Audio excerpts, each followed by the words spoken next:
Hey guys, welcome back to today's video. Today is Monday, March 8th, 2021, and today we're going to be taking a look at Senator Roy Blunt, someone who has been a well-known senator, I would argue, through the 2016 election, who was in a very competitive race against a very strong Democratic contender in 2016, and it was honestly one of the closest races on the Senate level 6 years ago, or 5 years ago. And now he's announcing that ahead of the 2022 midterms, he will not be seeking re-election. You see, he was first elected in 2010 in the Republican wave year, where the Republicans picked up 63 seats in the United States House of Representatives. In 2016, he went against Jason Kander, a very strong Democratic contender, who brought him down to just winning, Roy Blunt winning by 2.8% on the same ballot that Donald Trump won by 18.5%. So he significantly underperformed Donald Trump, and this announcement comes as a surprise to many people. Even though he may have had an electoral history where the state was competitive, those were different times. Jason Kander announced today that he will not run for Senate in this race, but sometimes politicians say one thing and do the other, and I don't think too many Democrats would blame him if he decided to run into the race, if polling showed that it would be competitive if he decided to run. But looking at what this is telling us, it's just a trend here amongst the Republican Party that maybe 2022 won't be this Republican wave year like we're expecting. Retirements are coming in from the right wing with not a single Democratic senator saying they are choosing to retire. And the reason why retirements are indicators of how a year might turn out is because senators and representatives do not like being defeated. If they retire, they can say they left on their own accord, but if they're defeated, it's as if the voters no longer want them, which is the harsh reality. So resigning or retiring would be a very easy way to get out of a tricky situation where you're now unpopular, where you might have been popular before, and ultimately you choose to retire or sometimes resign from your seat. So you can say, I decided when I left, not the voters. But let's take a look at our current 2022 Senate map. Let's talk about what we're working with here, and then we'll start to fill in all of the states that have retiring incumbents. Now, spoiler alert, all of the incumbents who are poised to retire are Republicans, and that is largely, due to the fact that some of these Republicans are older. Some of these Republicans no longer feel as if that they are a representation of what the party has morphed into now, especially being completely under President Trump, even after he had lost the 2020 election. And what we're starting to see is that these senators might be fed up, but also, they're leaving. They no longer have really a role in what happens in 2022. And because these Republican incumbents are retiring, it makes it all more difficult for them to win back control. Because the factor of the incumbency is very true. If the 2016 Missouri Senate race was an open race, we would have a Democratic senator in Missouri. There would have been 2 Democrats for a 2-year period of time in Missouri, despite the Republicans winning it by 19 points on the presidential level. You see, open races are very different than races with an incumbent. Open races means that the candidates haven't had a senator on the ballot yet, which means they don't know what would be considered the status quo. They don't know what would be considered, a change in terms of power, because 2 Republicans could be very different. As a Democrat and a Republican could be different, the voters are going to look at these candidates and say, who do I recognize? Who is a statewide official, rather than who is the incumbent? And if people are happy with the way they're doing right now, they're going to vote for the incumbent. But if we're talking about an open race, which we will see in 5 Senate races here, 4 of which could be competitive, 3 of which absolutely will be competitive, we could see, a Senate map where the Democrats could actually make gains as a result of these retirements. They are inhibiting the GOP's chances at winning back control of the 2022 Senate, just winning back control of the Senate in 2022, and you can't really argue otherwise. These retirements come from arguably good states for Republicans in some, and then bad states for others. These incumbents come from Missouri, as you now know, from Roy Blunt, but he's not the only one who comes from what some would say a safe red state. I would consider it to be safe red as well, but Alabama is the next state, and it's definitely more conservative than the state of Missouri. But both of these senators here, Richard Shelby in Alabama and Roy Blunt in Missouri, have announced they are retiring. On top of that, we see Rob Portman in Ohio, who actually won by 20 points in 2016. So, looking at Roy Blunt's margin, he was actually one of the closest Republican victories, I think, beyond even Wisconsin, which was a larger margin of victory for the GOP. Not as close as Pennsylvania, but one of the closest in 2016. I think actually the second closest race with a Republican winning. So Missouri, Ohio, Alabama, retiring incumbents. Ohio has always been competitive, at least in our past 2 decades, possibly will be in 2022. It comes down to who's running, but now we have retiring incumbents in Pennsylvania. That is going to be probably one of the closest races of this election season. We have a competitive race in North Carolina with now a retiring incumbent. This is Richard Burr, who actually voted to convict President Trump. So looking at these Senate races, they are going to be competitive. What do we have here? Pat Toomey, who also voted for conviction from Pennsylvania, outgoing senators who probably won't have much of an impact on the primary because President Trump is not going to go in the same direction as them. These 5 retirements will open up the possibility of Trump-like candidates running, and while that may work in Alabama, Ohio, and Missouri, it probably inhibits the effect in Pennsylvania and North Carolina. And not to say the Democrats will be competitive in Alabama, but they certainly could be in Missouri and Ohio, depending on who they run. The candidates truly do matter, and on top of this, the retiring list could even get larger. I'll talk about what I mean. In Wisconsin, I actually just made a video that you can go ahead and check out in the top right corner of the screen, because it was a video talking about how Ron Johnson has floated the idea of retiring again. He promised that he would retire in the 2016 election if elected to another term, and that he would not seek out this third term that he won in 2010, won in 2016. He would not run again in 2022, essentially is what he was saying. And he says that his preference now is probably retiring, but he was making that promise on the assumption Democrats would not have a trifecta. But if his preference is retiring now, and the election will be underway in just a few months, we will start to see whether or not Ron Johnson does decide to retire, which could add on. You know, this is a continuously growing list of Republicans who are announcing that they are retiring. This is a list of Republicans who should not be retiring, because if 2022 is truly going to be this red wave year, they will be secure. I'm not going to lie to you. You know, you may be a Republican, you may be an independent, you may be a Democrat. Retirements are never good. Unless it's someone who's very corrupt, unless it's someone who does not have the American interest at heart, retirements are not good for your party. Because the factor of the incumbency can pretty much demolish any type of opposition campaign. There's a reason why Donald Trump was the first incumbent to lose since George H.W. Bush. I have never been alive when an incumbent president has been defeated before Donald Trump.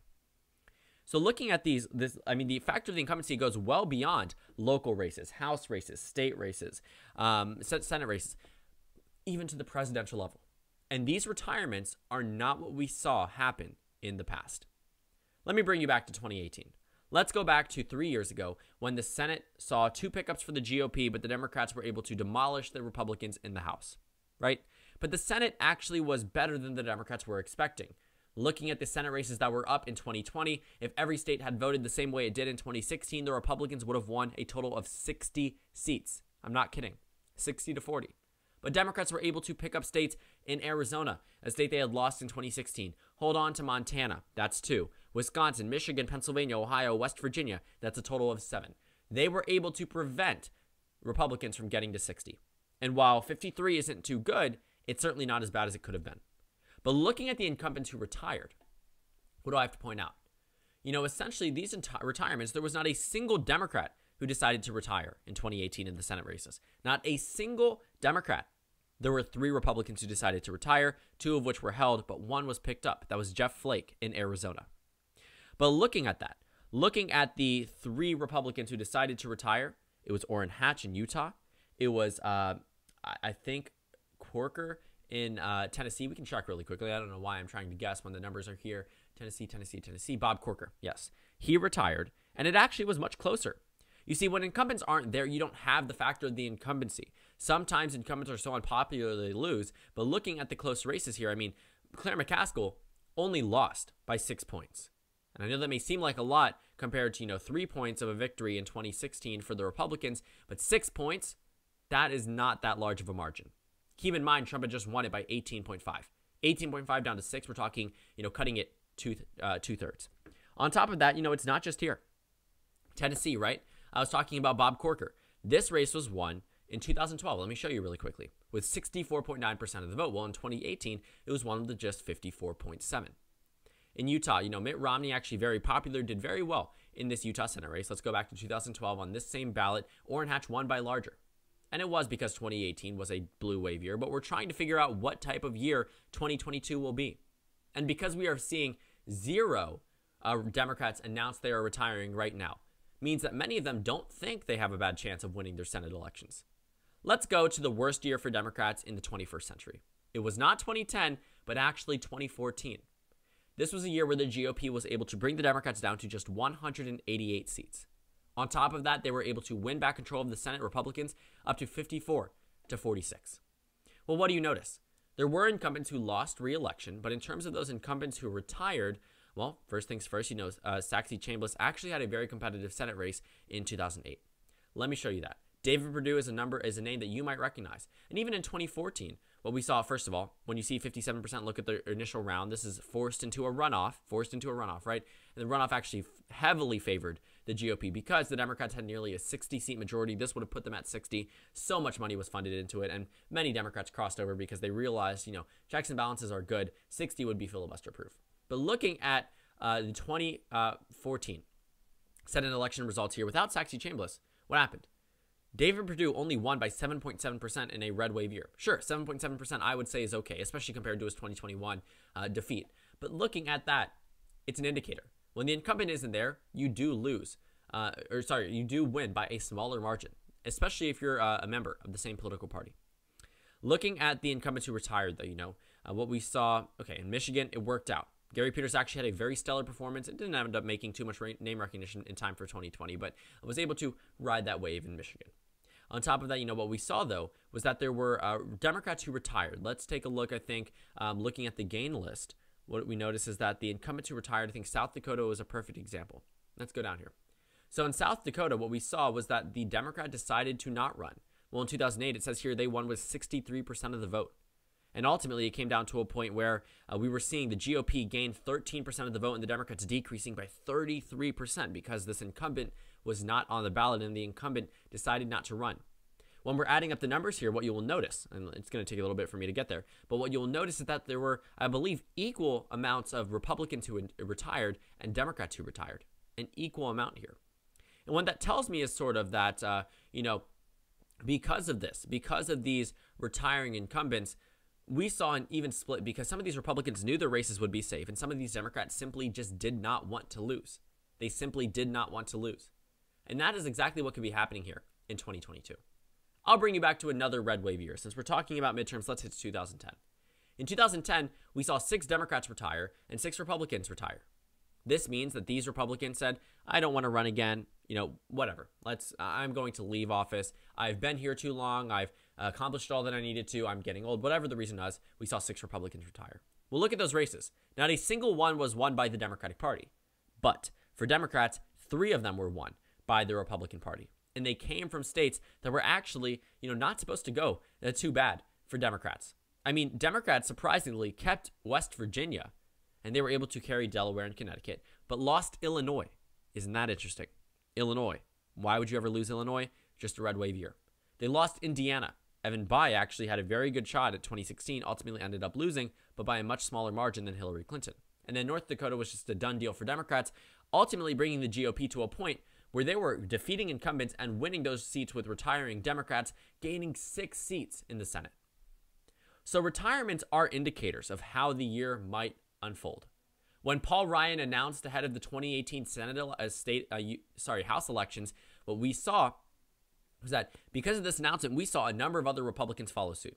I think we're talking 40 to 50 Republicans retiring in the 2018 House elections because they knew they were going to lose. Look at these Democratic gains. They gained 40 seats. Many of those seats were open because the Republicans saw the tide turning. They saw themselves in a position where if they were going to run again, they would lose. So rather than just lose and have the same result, leave office at the same time, they decided to leave and possibly return in the future in a red wave year. But 2018 was not a good year, and we saw early indicators. When I made a video talking about Paul Ryan's announcement that he was retiring, you can watch that if you want to at the top right, because it is very interesting. Just looking back, before we saw that Biden was going to be the nominee, before we saw the Democrats were picking up House seats, this was something that was impactful because retirements are indicators. Because we're not going to get a lot of general election data right now. And this one Senate seat is on top of 4 others, with Republicans retiring and not a single Democrat has announced. And the only Democrat who's really being considered for retirement is Patrick Leahy in Vermont. That's comparable to Richard Shelby in Alabama. 2 races that won't change. But for the other 4, absolutely. And looking at Missouri in particular, I want to draw your attention to the 2016 presidential election results in which Donald Trump defeated Hillary Clinton by 18.5%. Well, what do you notice on the Senate level? It was significantly closer. That's actually the wrong election. Let's go to the Senate race. That was 2010. I want to talk about that in a moment as well. Because in 2016, Roy Blunt won by just 2.8%. Even though Jason Kander only won 2 more counties than Hillary Clinton and the entire map looks red, it was one of the closest Senate races we've seen in Missouri, at least in modern history. Closer than Claire McCaskill being an incumbent Democrat in a blue wave year. 2016 was not a blue wave year. If Jason Kander had ran in 2018, he probably would have won. If the circumstances were the same, if the incumbent was the same, he probably would have won. But Jason Kander has announced he's not going to run. But he was one of the few Democrats I think would have been really strong, but he could change his mind.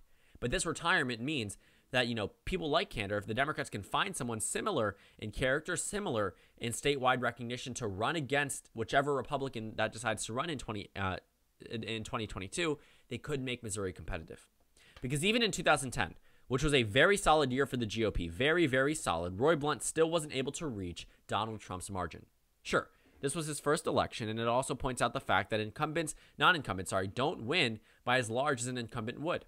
And while 2016 may disprove that, he wasn't too popular in 2016. He was carried on the coattails of President Trump, which is why he may be trying to retire in 2022, because he got lucked out in 2010 with a red wave year. He was able to completely run along Donald Trump's 18.5% victory and only win by 2.8. And then 2022 isn't unfolding to be this red wave year like everyone thinks it was going to be from the beginning.